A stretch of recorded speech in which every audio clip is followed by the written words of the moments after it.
Salut! Alors, comment tu trouves nos tutos? J'espère qu'ils t'aident à y voir un peu plus clair pour l'examen. Tu te demandes comment tu vas être noté en français? Suis-moi, je t'explique.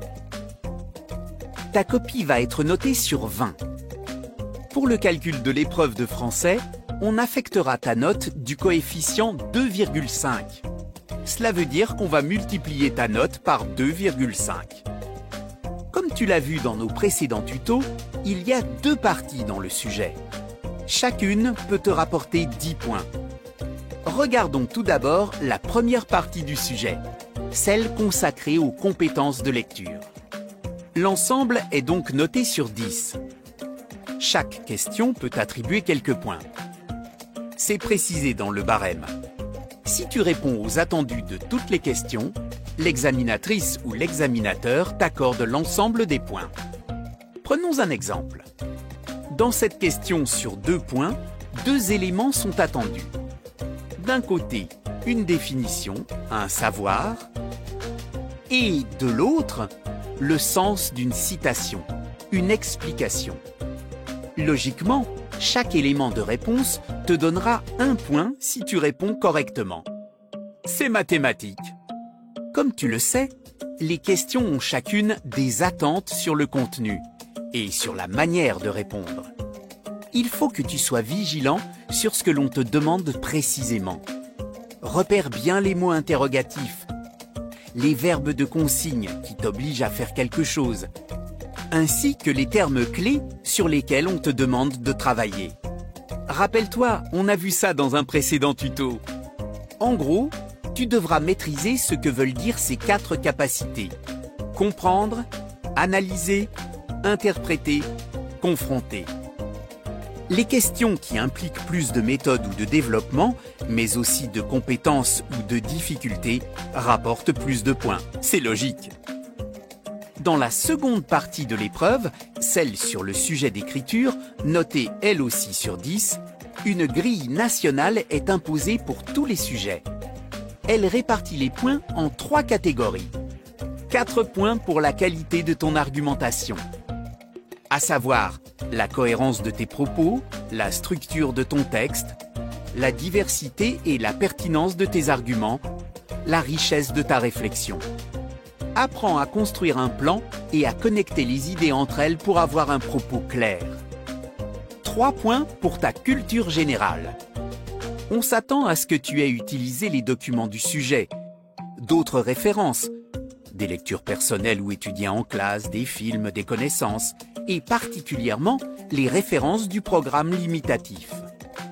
Donc, apprends à citer, à introduire des exemples, à mobiliser ta culture au service de ton propos.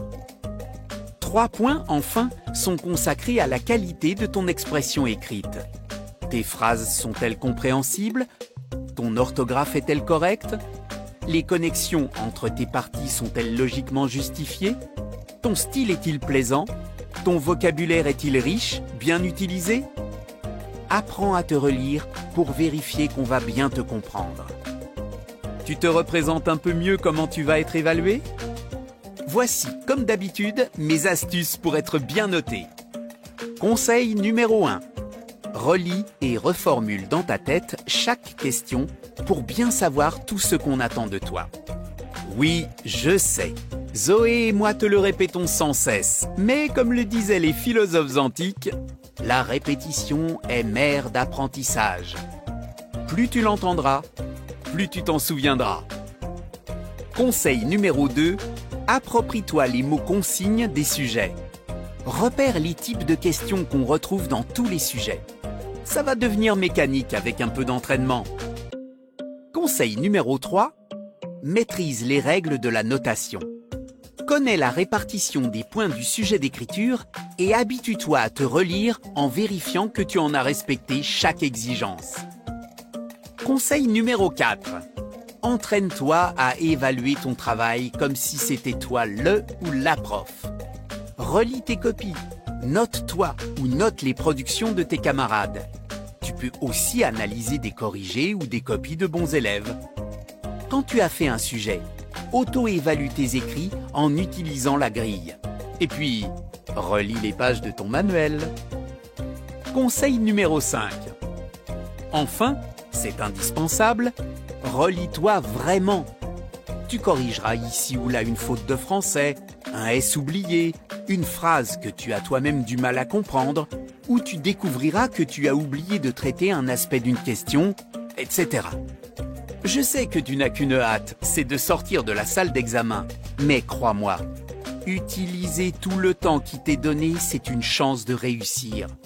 Ne la laisse pas passer. Avec le temps, tu sauras de mieux en mieux ce qu'on attend de toi et ce qu'il faut faire pour exceller.